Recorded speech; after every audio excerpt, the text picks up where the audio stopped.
Hi అండి, welcome back to my channel. ఈరోజు మన వీడియోలో నేను చేపల పులుసు ఏ విధంగా తయారు చేసుకోవాలో చూపిస్తానండి. ఫస్ట్ టైం చేసేవాళ్ళు కూడా చాలా ఈజీగా చేసేయగలుగుతారు. సో అది ఎలాగో చూసేద్దాం. ముందుగా మనం గ్యాస్ ఆన్ చేసుకుని కడాయి పెట్టుకుందామండి. చేపల కూర వండడానికి మనకి కడాయిలో విడిగా బయట అమ్ముతారండి. అవి తీసుకుంటే బెటర్. నార్మల్గా కూర వండే దాంట్లో వండితే ఏమవుతుందంటే ముక్కలు సరిగ్గా పట్టక సరిగ్గా ఉడకదు. కాబట్టి ఇలాంటి వెడల్పు ఎక్కువ ఉన్న కడాయి తీసుకుంటే మనకి చేపల కూర అనేది పర్ఫెక్ట్గా ఉడుకుతుంది. ఈ కడాయి పెట్టుకున్న తర్వాత ఇది కొంచెం వేడెక్కిన తర్వాత దీంట్లో 1/2 టేబుల్ స్పూన్ మెంతులు, 1 టేబుల్ స్పూన్ జీలకర్ర, 1 టేబుల్ స్పూన్ ధనియాలు, అలాగే 4-5 లవంగాలు అండ్ 2 యాలకులు ఇవి వేసుకుని డ్రై రోస్ట్ చేసుకోవాలండి. నూనె వేయనవసరం లేదు, మామూలుగా ఫ్రై చేసుకోవాలి. దీనివల్లే మనకి చేపల కూర అనేది మంచి టేస్ట్ వస్తుందండి. సో ఏంటంటే చేపల కూర వండే దాంట్లోనే ముందుగా ఇది ఫ్రై చేసేసుకుని మనం పక్కకు తీసేసుకుందాము. ఒక 1 మినిట్ పాటు ఫ్రై చేసుకుంటే సరిపోతుంది. గ్యాస్ అనేది మీడియం ఫ్లేమ్లో పెట్టుకోండి. ఇప్పుడు పక్కకు తీసేసుకున్న తర్వాత సేమ్ అదే కడాయిలో ఒక 5 టేబుల్ స్పూన్స్ ఆయిల్ వేసుకోవాలండి. ఈ ఆయిల్ వేడెక్కిన తర్వాత ముందుగా కట్ చేసి పెట్టుకున్న ఉల్లిపాయలు, అలాగే 2-3 పచ్చిమిర్చి వేసుకోవాలి. ఈ ఉల్లిపాయలు అనేది మీరు ఎంత చిన్నగా కట్ చేయగలిగితే అంత చిన్నగా కట్ చేయండి. లేదు అంతలా రాదు అని అనుకుంటే కనుక మిక్సీలో వేసేసుకుని మరీ ప్యూర్ పేస్ట్లా కాకుండా ఒకసారి ఒక 10 సెకండ్స్ పాటు అలా మిక్సీ పట్టేసి సో దాన్ని కూడా మీరు యూస్ చేసుకోవచ్చు. అండ్ అలానే చేపల పులుసులో ఎక్కువ ఉల్లిపాయలు వేయకూడదండి.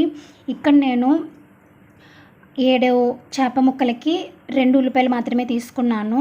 అంటే 2 మీడియం సైజ్ ఉల్లిపాయలు మాత్రమే తీసుకున్నాను, లేదా 3 అంతకు మించి తీసుకుంటే మనకి కూర అనేది తీపి వచ్చేస్తుంది. సో ఇవి వేసిన తర్వాత గోల్డెన్ బ్రౌనిష్ కలర్లోకి వచ్చేంత వరకు కూడా వేయించుకోవాలి. చూసారు కదా, ఉల్లిపాయలు అనేవి వేగిపోయాయి. ఇలా వేగిన తర్వాత 1 టేబుల్ స్పూన్ అల్లం వెల్లుల్లి పేస్ట్ అండి, ఇది కూడా వేసుకుని ఇది కూడా మనకి పచ్చివాసన పోయేంత వరకు కూడా వేయించుకోవాలి.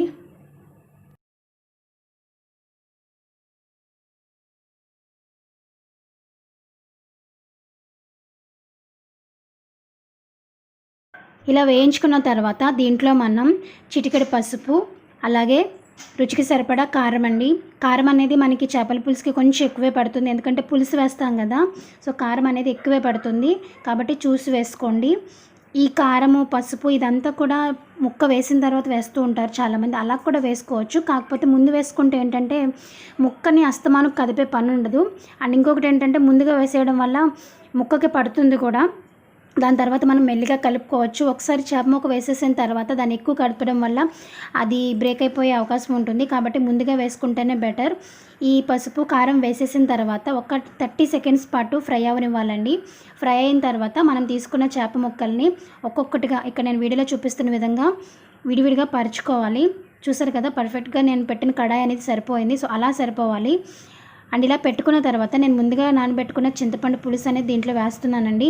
ఇక్కడ నేను పెద్ద నిమ్మకాయ సైజ్ చింతపండు అనేది తీసుకుని దాన్ని ఒక 10 మినిట్స్ ముందు నానబెట్టానండి. నానబెట్టిన చింతపండు పులుసు అనేది దీంట్లో వేసుకుంటున్నాను.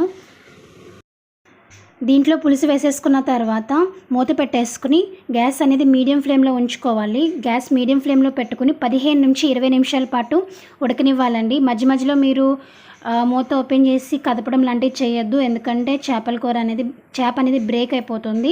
కాబట్టి వేసేసుకున్న తర్వాత ఒక 15 నుంచి 20 మినిట్స్ అయితే సరిపోతుందండి. మధ్యలో ఒకసారి చెక్ చేసుకోండి. ఆయిల్ అనేది మనకి బయట తేలినట్టు కనిపిస్తే కనుక కూర అనేది పర్ఫెక్ట్గా తయారైపోయినట్టే.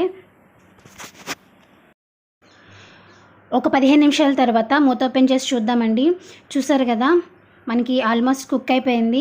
ఆయిల్ అనేది మనకి బయటికి తేలుతున్నట్టు కనిపిస్తుంది కదా. సో అలా తేలుతుందంటే అని అర్థం మనకి చేపల కూర అనేది రెడీ అయిపోయినట్టే.